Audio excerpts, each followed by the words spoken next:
त्वमेव माता च पिता त्वमेव त्वमेव बन्धुश्च सखा त्वमेव त्वमेव विद्या द्रविणं त्वमेव त्वमेव सर्वं मम देव देव।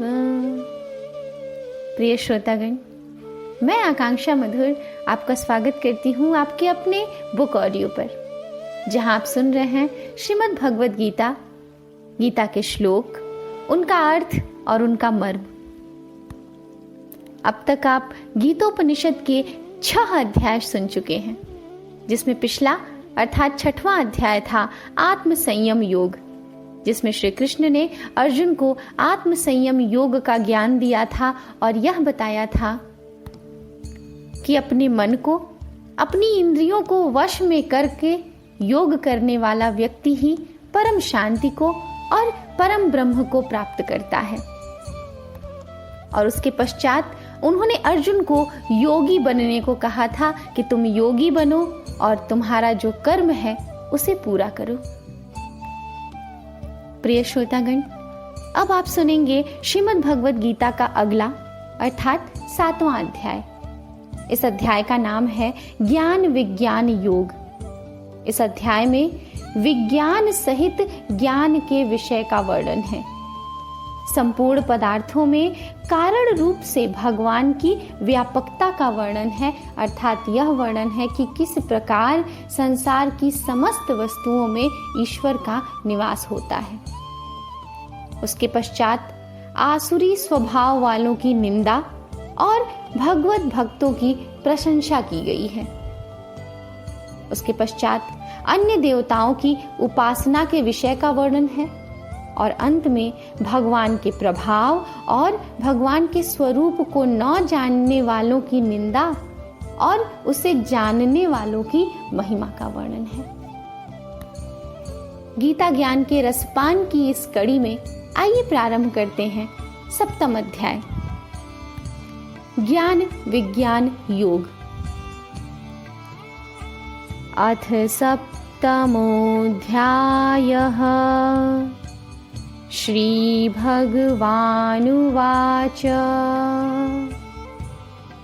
मय्यासक्तमनः पार्थ योगं युञ्जन्मदाश्रयः असंशयं समग्रं मां यथा ज्ञास्यसि तच्छृणु।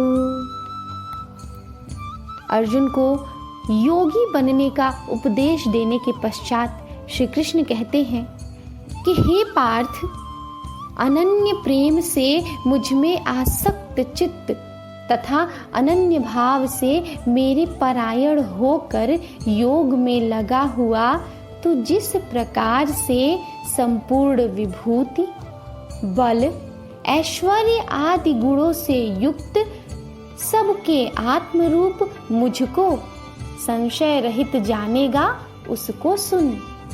अर्थात यह कि अब मैं तुम्हें अपने उस रूप के बारे में बताऊंगा जो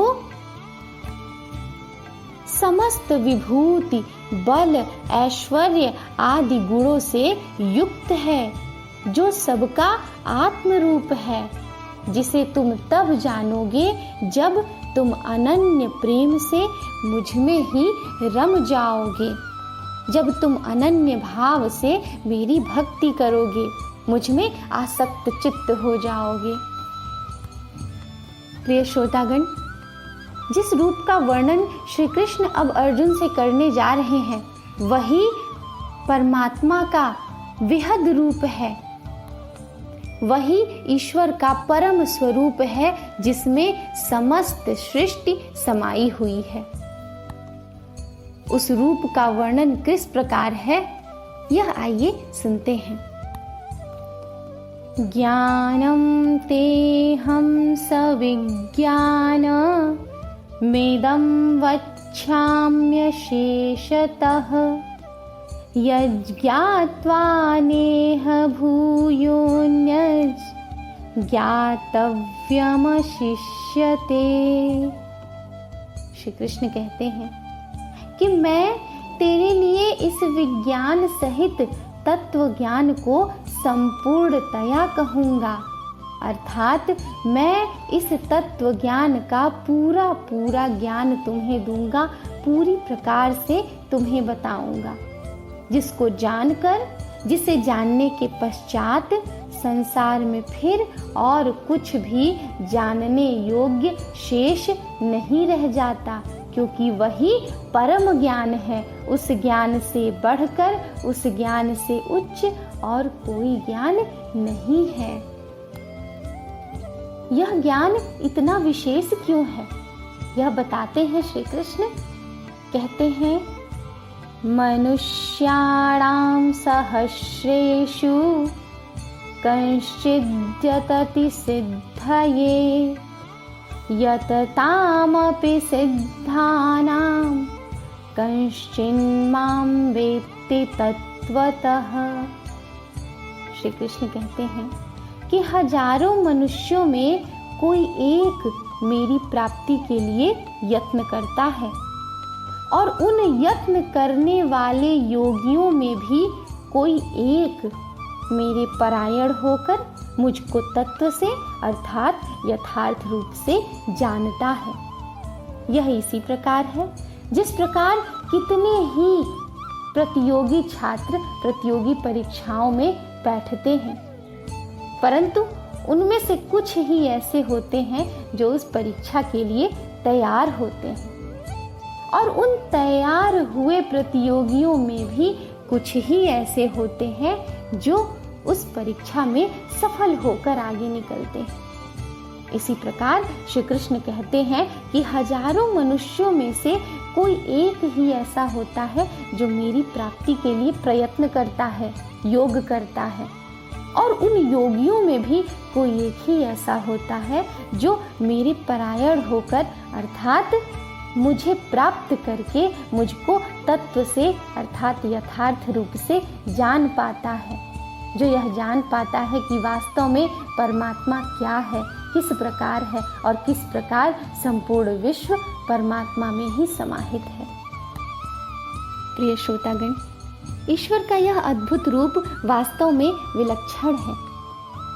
आप इसे सुनकर अवश्य ही अपने हृदय में उस अद्भुत रूप को अनुभव कर पाएंगे। तो आइए सुनते हैं कि वह अद्भुत रूप किस प्रकार का है।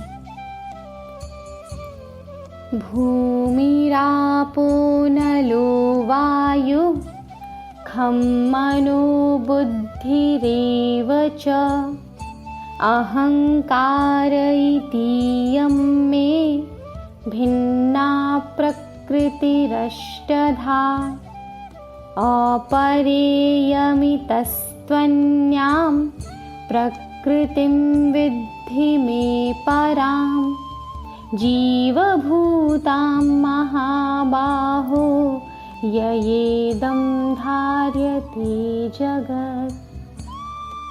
श्री कृष्ण कहते हैं कि पृथ्वी, जल, अग्नि, वायु, आकाश, मन, बुद्धि और अहंकार भी, इस प्रकार यह 8 प्रकार से विभाजित मेरी प्रकृति है। यह 8 प्रकार के भेदों वाली तो अपरा अर्थात मेरी जड़ प्रकृति है। और हे महाबाहो, इससे दूसरी को, जिससे यह संपूर्ण जगत धारण किया जाता है, मेरी जीव रूपा परा अर्थात चेतन प्रकृति जान। अर्थात यह कि परमात्मा की 2 प्रकृति है, पहली जड़ और दूसरी चेतन। जड़ प्रकृति 8 प्रकार से विभाजित है। वह 8 प्रकार हैं पृथ्वी, जल, अग्नि, वायु, आकाश, मन, बुद्धि और अहंकार। यह 8 जड़ प्रकृति के प्रकार हैं। जड़ प्रकृति वह प्रकृति है जो सांसारिक है, जो संसार से बद्ध है, और दूसरी प्रकृति वह है जो चेतन है। चेतन प्रकृति जिससे संपूर्ण जगत धारण किया जाता है। जो विवेक का अंश है वही चेतन प्रकृति है। जड़ प्रकृति को ही वश में करके चेतन प्रकृति को जड़ प्रकृति से ऊपर रखकर ही मनुष्य योगी बन जाता है। यह दोनों प्रकृतियां किस प्रकार होती हैं यह बताते हैं श्री कृष्ण। एतद्योनीनि भूतानि सर्वाणीत्युपधारय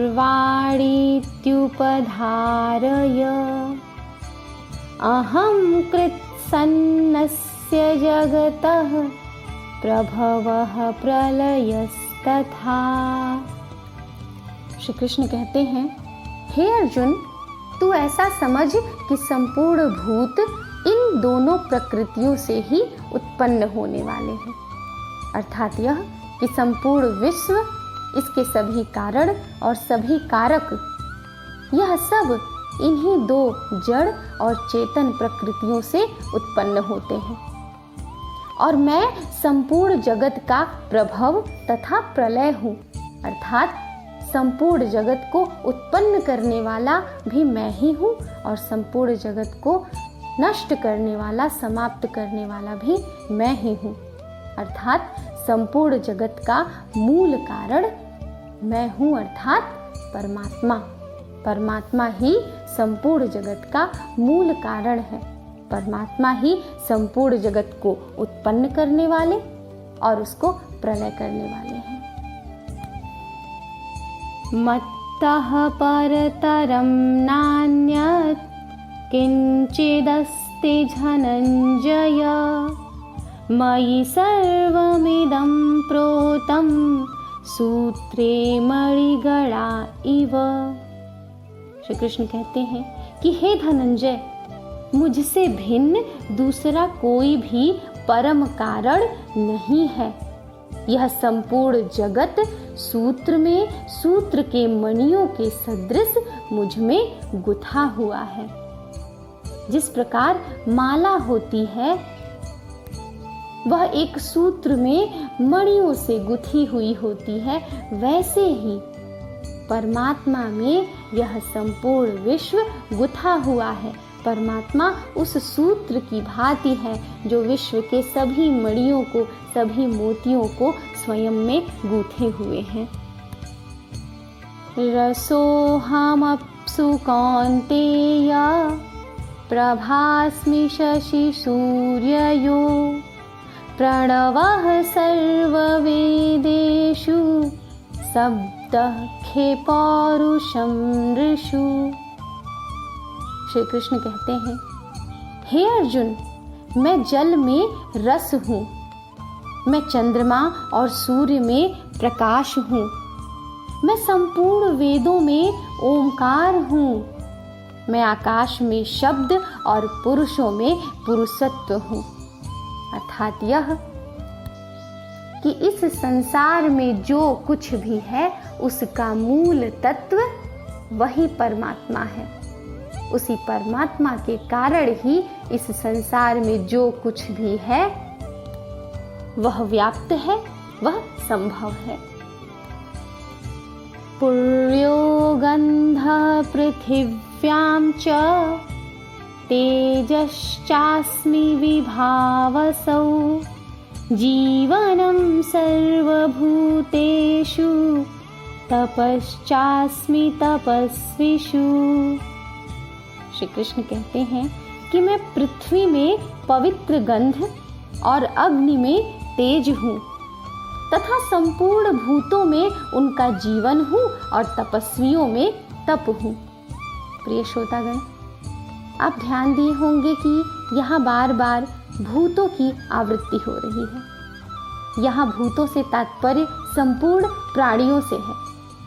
जैसा कि श्री कृष्ण ने कहा है कि मैं संपूर्ण भूतों में उनका जीवन हूँ, अर्थात वह जो परमात्मा है वह सभी प्राणियों में उनका जीवन है। यहाँ भूतों से अर्थ प्राणियों से है। और इस प्रकार परमात्मा क्या है? परमात्मा पृथ्वी में पवित्र गंध, अग्नि में तेज, संपूर्ण प्राणियों में उनका जीवन और तपस्वियों में तप है, अर्थात सबका मूल भाव, सबका मूल कारण परमात्मा है। बीजं मां सर्वभूतानां विद्धि पार्थ सनातनं बुद्धिर्बुद्धिमतामस्मि तेजस्तेजस्विनामहम्। श्री कृष्ण कहते हैं कि हे अर्जुन, तू संपूर्ण भूतों का सनातन बीज मुझको ही जान, अर्थात समस्त प्राणियों के उत्पत्ति का बीज, उत्पत्ति का कारण मैं ही हूँ। मैं बुद्धिमानों की बुद्धि और तेजस्वियों का तेज हूँ। इसी प्रकार अन्य तत्वों में परमात्मा किस प्रकार व्याप्त है, किस प्रकार उनके मूल भाव में स्थित है, यह बताते हैं श्री कृष्ण। बलं बलवतां चाहं कामरागविवर्जितं धर्माविरुद्धो भूतेषु कामोऽस्मि भरतर्षभ। ये चैव सात्विका भावा राजसास्तामसाश्च ये मत्त एवेति तान् विद्धि न त्वहं तेषु ते मयि।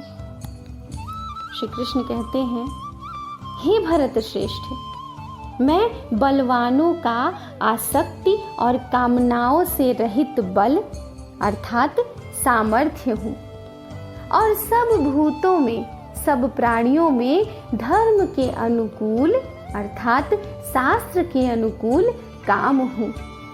और जो भी सत्व गुण से उत्पन्न होने वाले अर्थात निर्मल मन से उत्पन्न होने वाले भाव हैं, और जो रजोगुण से तथा तमोगुण से उत्पन्न होने वाले भाव हैं, उन सबको तू मुझसे ही होने वाले हैं ऐसा जान। प्रिय श्रोतागण, भाव 3 होते हैं, सतगुण, रजोगुण और तमोगुण। इनमें सत्वगुण सबसे उच्च गुण है। सत्वगुण अर्थात पवित्रता और ज्ञान की प्राप्ति का गुण।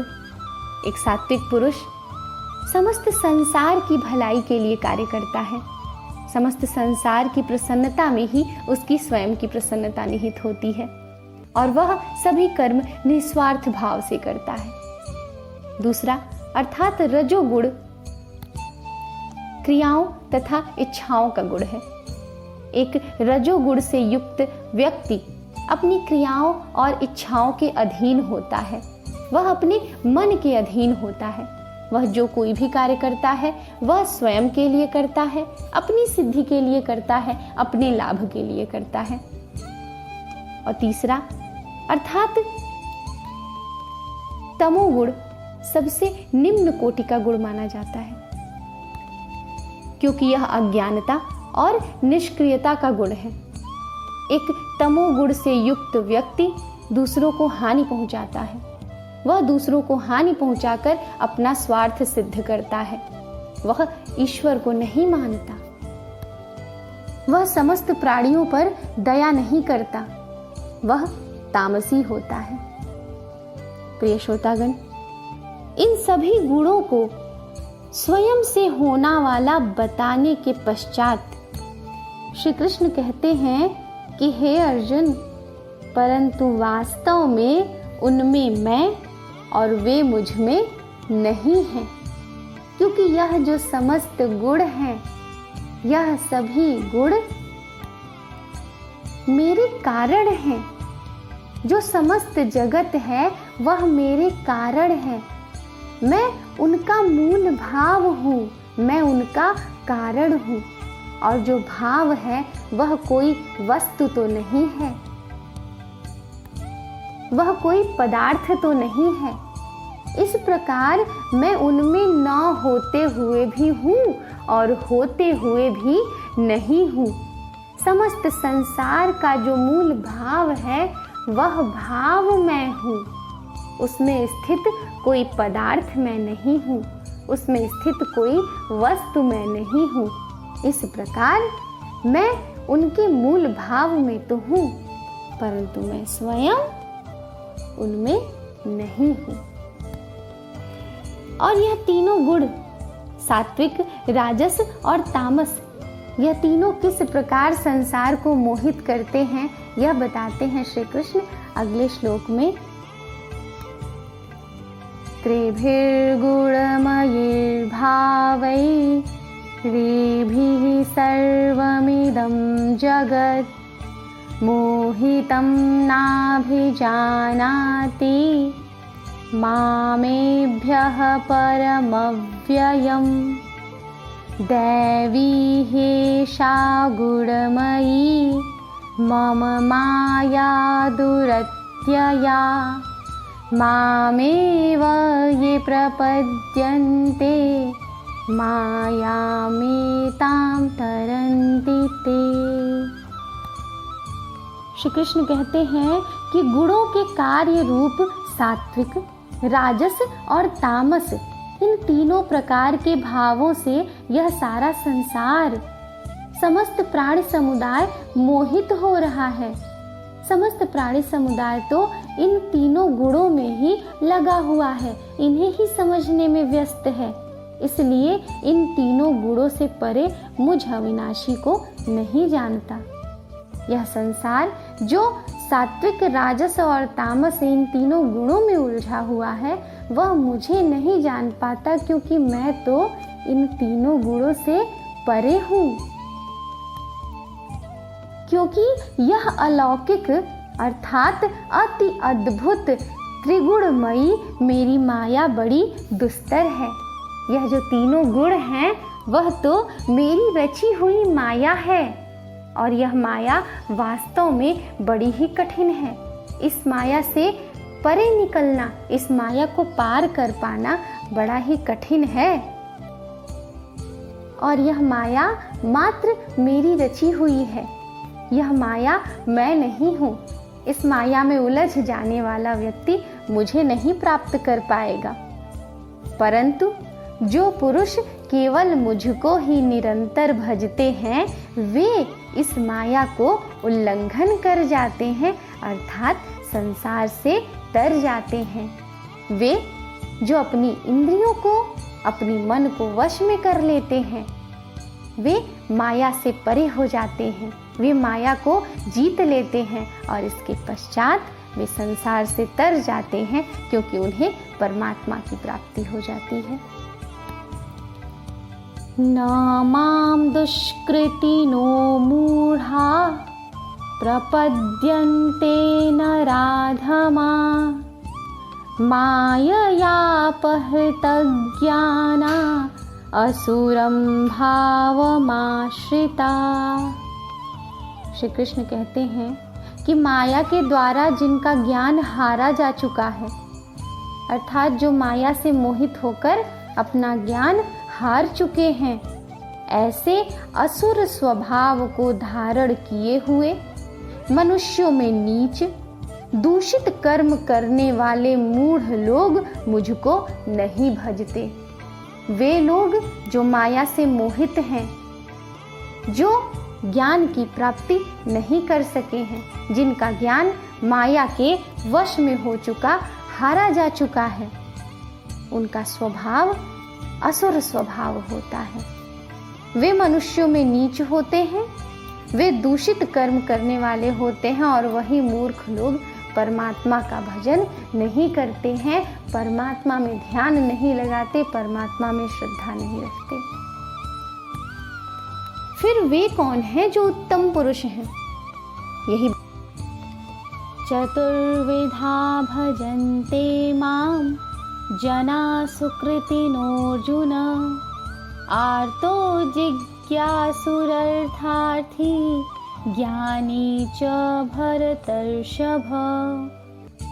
श्री कृष्ण कहते हैं, हे भरतवंशियों में श्रेष्ठ अर्जुन, उत्तम कर्म करने वाले अर्थार्थी, आर्त, जिज्ञासु और ज्ञानी, ऐसे 4 प्रकार के भक्तजन मुझको भजते हैं। अर्थात यह कि ईश्वर में विश्वास करने वाले, ईश्वर को भजने वाले 4 प्रकार के भक्त होते हैं। प्रथम होते हैं अर्थार्थी, अर्थात वे जो सांसारिक पदार्थों की प्राप्ति के लिए ईश्वर का भजन करते हैं। दूसरे आर्त, अर्थात वे जो संकट निवारण के लिए ईश्वर का भजन करते हैं। तीसरे जिज्ञासु, अर्थात वे जो ईश्वर को यथार्थ रूप से जानने की इच्छा से उनका भजन करते हैं।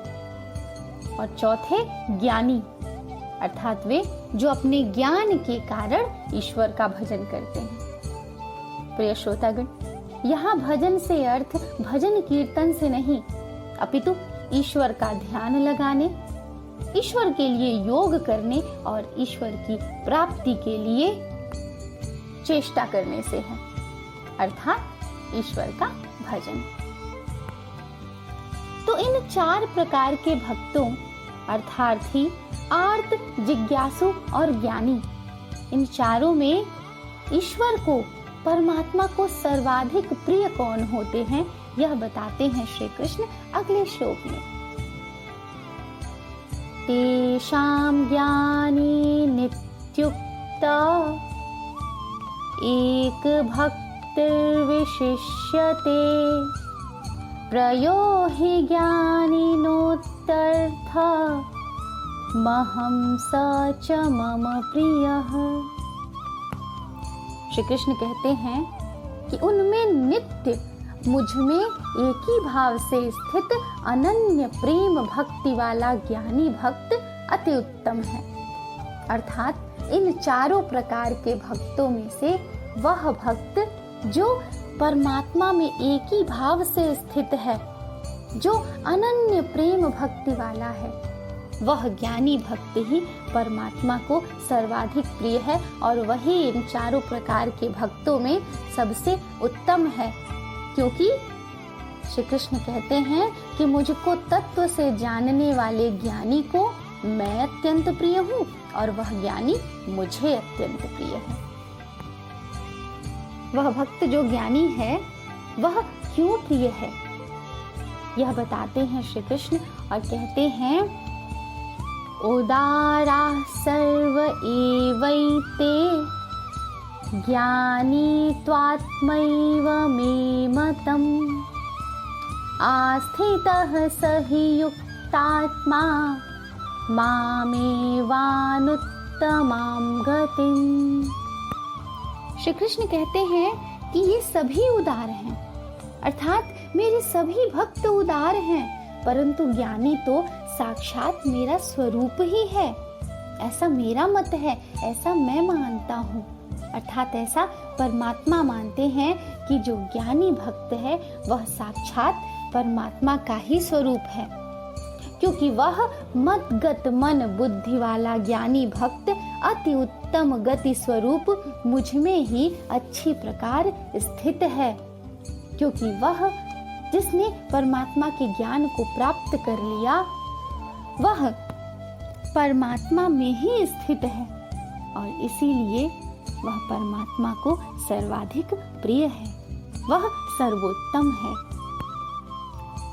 बहूनां जन्मनामन्ते ज्ञानवान् मां प्रपद्यते वसुदेवः सर्वमिति स महात्मा सुदुर्लभः।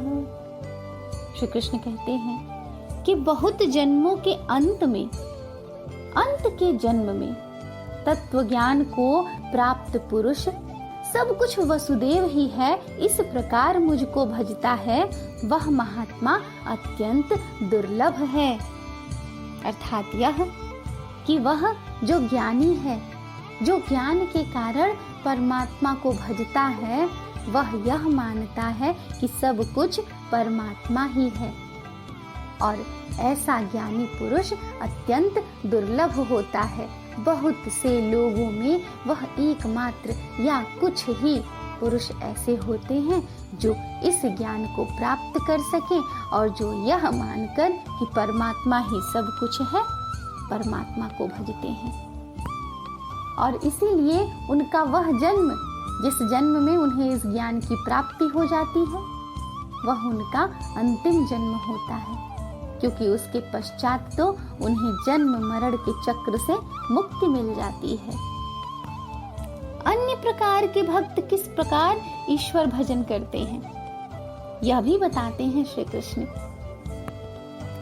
कामस्तैस्तैः तज्ज्ञाना प्रपद्यन्तेऽन्यदेवता तं तं नियममास्थाय प्रकृत्या नियता स्वया। श्री कृष्ण कहते हैं कि भोगों की कामना द्वारा जिनका ज्ञान हारा जा चुका है, अर्थात वे जो कामना में लगे हुए हैं, जो इच्छाओं में लगे हुए हैं, जिन्हें ज्ञान की प्राप्ति नहीं हुई है, वे लोग अपने स्वभाव से प्रेरित होकर उस नियम को धारण करके, अर्थात जिन वस्तुओं की, जिन पदार्थों की वे कामना करते हैं, उन पदार्थों के, उन वस्तुओं के, अर्थात अपनी कामनाओं और इच्छाओं के अनुसार नियमों को धारण करके और उस कामना की पूर्ति करने वाले देवता का भजन करते हैं, अर्थात उस देवता को पूजते हैं। प्रिय श्रोतागण, देवता अलग है और परमात्मा अलग है। आप प्रायः ही सुनते होंगे इंद्रदेव अर्थात वर्षा के देव, पवन देव, अग्निदेव, इस प्रकार से विभिन्न देवता हैं। मान्यता यह है कि 33 करोड़ देवता हैं। उन देवताओं में से जिस देवता को पूजने से मनुष्य की स्वार्थ सिद्धि होती है, उसी को वो पूजता है, उसी का भजन करता है और उसी को आराध्य मानता है। इस प्रकार से जो व्यक्ति पूजन करता है, भजन करता है, वह वास्तव में देवता को भज रहा होता है, परमात्मा को नहीं। क्योंकि परमात्मा को भजने वाला तो एकात्म रूप से परमात्मा को समझकर उस एक रूप ईश्वर का भजन करता है और वह भजन स्वार्थ रहित होता है, कामना रहित होता है। और वे भक्त जो देवता को भजते हैं, उनके प्रति परमात्मा का क्या स्वभाव होता है, यह बताते हैं श्री कृष्ण अगले श्लोक में। यो यो याम याम तनुम भक्त श्रद्धयार्चितुमिच्छति तस्य तस्याचलां श्रद्धां तामेव विदधाम्यहम्। श्री कृष्ण कहते हैं कि जो जो सकाम भक्त अर्थात कामना करने वाला भक्त, कामना की पूर्ति की इच्छा से भजन करने वाला भक्त जिस जिस देवता के स्वरूप को श्रद्धा से पूजना चाहता है, उस भक्ति की श्रद्धा को मैं उसी देवता के प्रति स्थिर करता हूँ। अर्थात अपनी कामना के अनुसार जिस देवता को भजता है मनुष्य, परमात्मा उसी देवता की ओर उसको मोड़ देते हैं और उस देवता से उसके कार्य की सिद्धि हो जाती है। यह कार्य सिद्धि किस प्रकार होती है, यह भी बताते हैं श्री कृष्ण। सतया श्रद्धया युक्तस् तस्याराधनमीहते लभते च ततः कामान् मयैव विहितान् हितान्। श्री कृष्ण कहते हैं कि वह पुरुष उस श्रद्धा से युक्त होकर अर्थात उस देवता के प्रति मन में श्रद्धा रखकर उस देवता का पूजन करता है और उस देवता से मेरे द्वारा ही विधान किए हुए उन इच्छित भोगों को निस्संदेह प्राप्त करता है। अर्थात यह कि जो समस्त भोग हैं, जो समस्त कामनाएं हैं, वह भी तो परमात्मा की ही माया है। यह और बात है कि परमात्मा उनमें स्थित नहीं है, वे परमात्मा में स्थित नहीं है, लेकिन है सब उसी एक परमात्मा की माया। और श्री कृष्ण कहते हैं कि जब किसी देवता के प्रति श्रद्धा से मनुष्य उस देवता का पूजन करता है तो वह निश्चित ही अपने द्वारा इच्छित भोगों की प्राप्ति करता है, उसके कामना की पूर्ति अवश्य ही होती है। परंतु यह कामना की पूर्ति कितनी लाभप्रद होती है, कितनी स्थायी होती है, यह बताते हैं श्री कृष्ण। अंतवत्तु फलं तेषां तद्भवत्यल्पमेधसां देवान् देवजयो यान्ति मद्भक्ता यान्ति मामपि।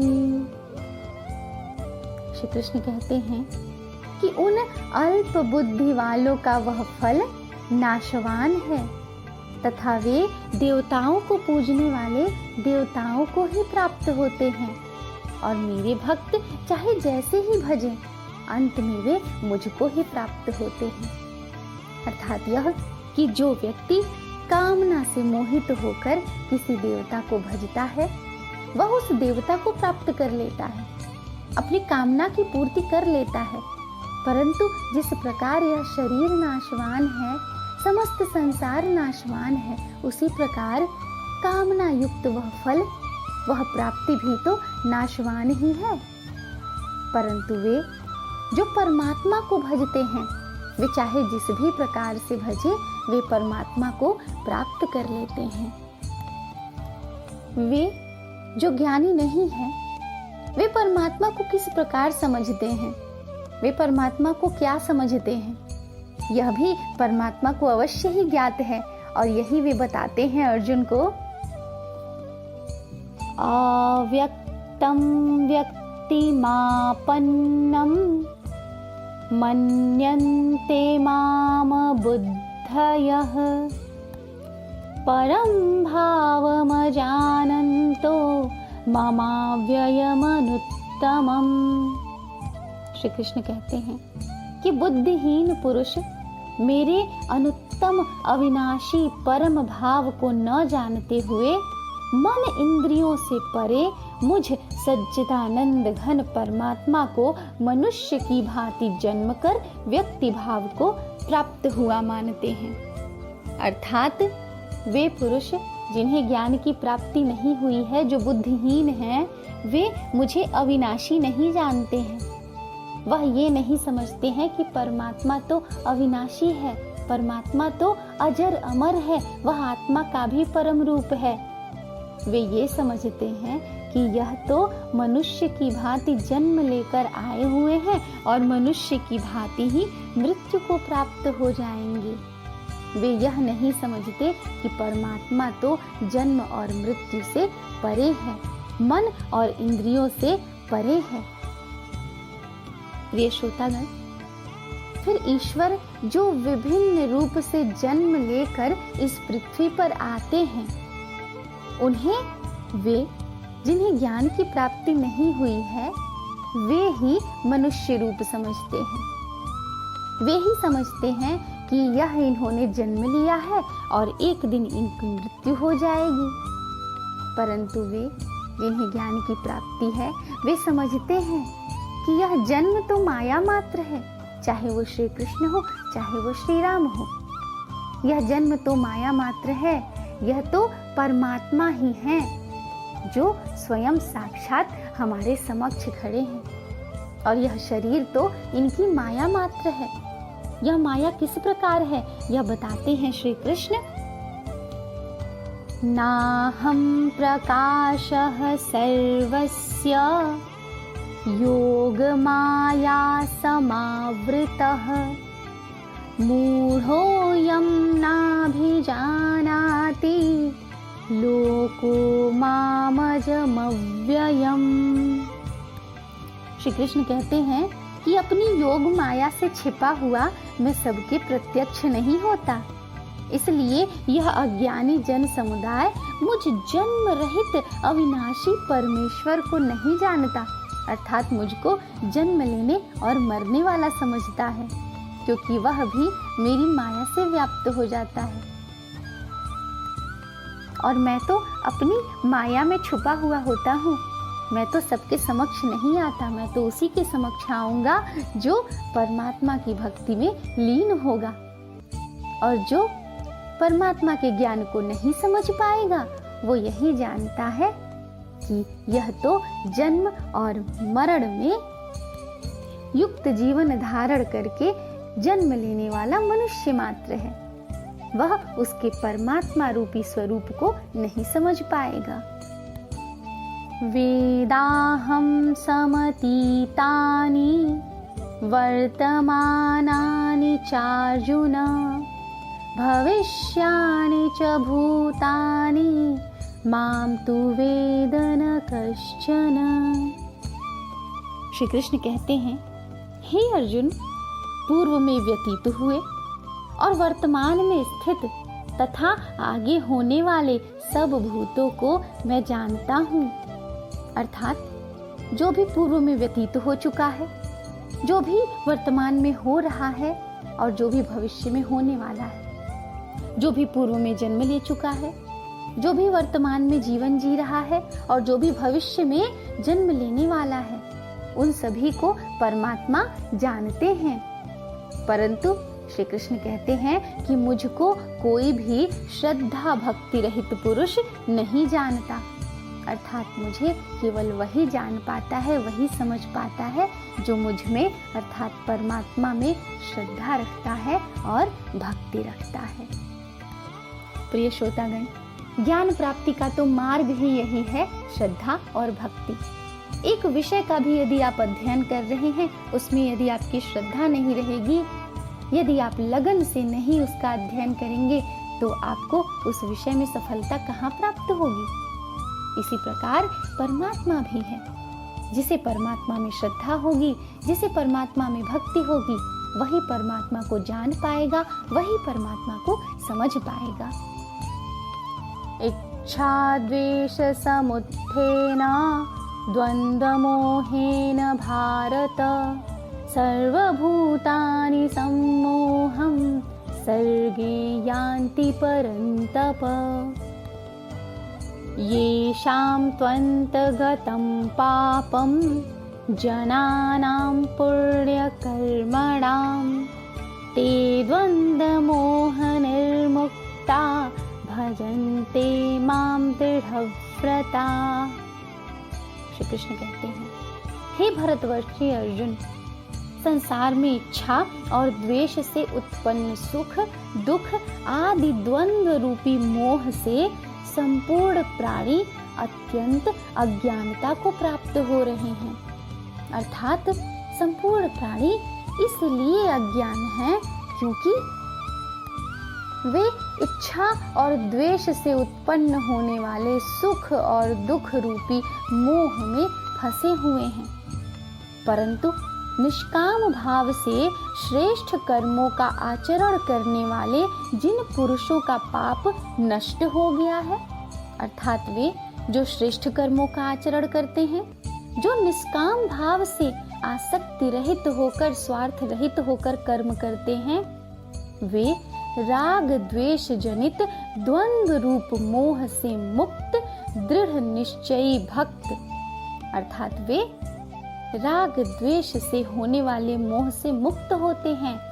वे दृढ़ निश्चयी भक्त मुझको सब प्रकार से भजते हैं, अर्थात वे ही भक्त परमात्मा को भजते हैं और परमात्मा को प्राप्त करते हैं।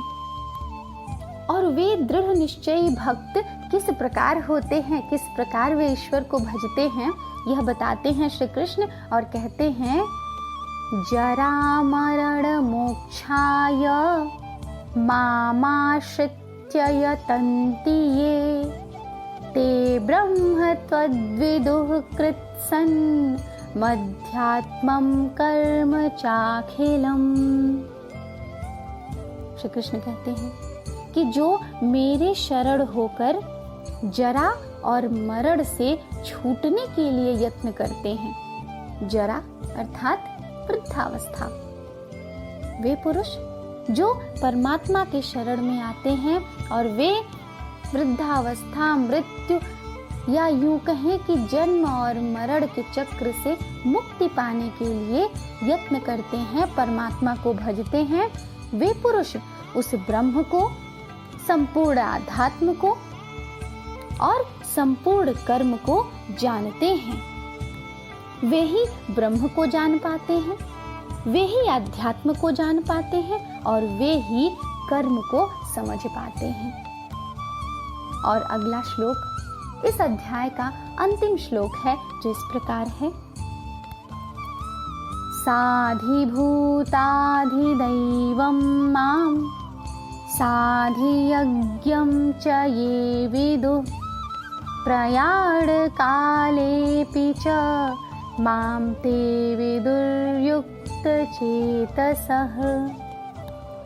श्री कृष्ण कहते हैं कि जो पुरुष अधिभूत और अधिदैव के सहित तथा अधियज्ञ के सहित मुझे अंत काल में भी जानते हैं, वे युक्त चित्त वाले पुरुष मुझे जानते हैं अर्थात प्राप्त हो जाते हैं।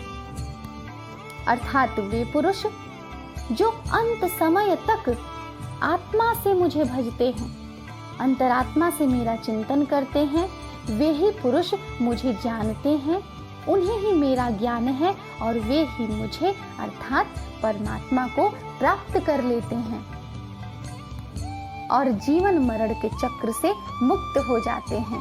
वे परम सुख को प्राप्त कर लेते हैं। ओम तत्सदिति श्रीमद्भगवद्गीतासूपनिषत्सु ब्रह्म विद्यायां योगशास्त्रे श्रीकृष्णार्जुन संवादे ज्ञान विज्ञान योगो नाम 7मोऽध्यायः। प्रिय श्रोतागण, इस प्रकार ज्ञान विज्ञान योग नामक श्रीमद् भगवद गीता का 7वां अध्याय संपूर्ण हुआ। इस अध्याय में आपने जाना और समझा कि किस प्रकार संपूर्ण संसार के मूल में परमात्मा का ही वास है। वही संपूर्ण संसार के उद्भव का और विनाश का कारण है। सभी भावों का, सभी मोहों का, सभी माया का मूल परमात्मा ही है। वह कारण परमात्मा ने ही बनाए हैं। संपूर्ण संसार, संपूर्ण माया परमात्मा ने ही रचा है, परंतु वह उनमें स्थित नहीं है और न ही वे परमात्मा में स्थित हैं। संपूर्ण देवता किस प्रकार परमात्मा से अलग हैं, किस प्रकार परमात्मा की भक्ति करने वाला ही परमात्मा को प्राप्त करता है, न कि कामना युक्त देवताओं को भजने वाला। प्रिय श्रोतागण, मैं आकांक्षा मधुर यह आशा करती हूँ कि यह अध्याय आप अवश्य ही समझ पाए होंगे और इसका चिंतन करने के परिणाम स्वरूप अवश्य ही आप इसे अपने व्यवहार में लाने की चेष्टा कर सकेंगे। श्रीमद् भगवद गीता अवश्य ही आपके मन को एक विलक्षण शांति प्रदान करेगी, एक विलक्षण प्रसन्नता की ओर ले जाएगी। इसी प्रसन्नता के मार्ग पर अगला अध्याय अर्थात श्रीमद् भगवद गीता का 8वां अध्याय आप सुनेंगे मेरे यानी आकांक्षा मधुर के ही साथ। और इसे सुनने के लिए सुनते रहिए बुक ऑडियो। जय श्री कृष्ण। बताते हैं श्री कृष्ण अगले श्लोक में।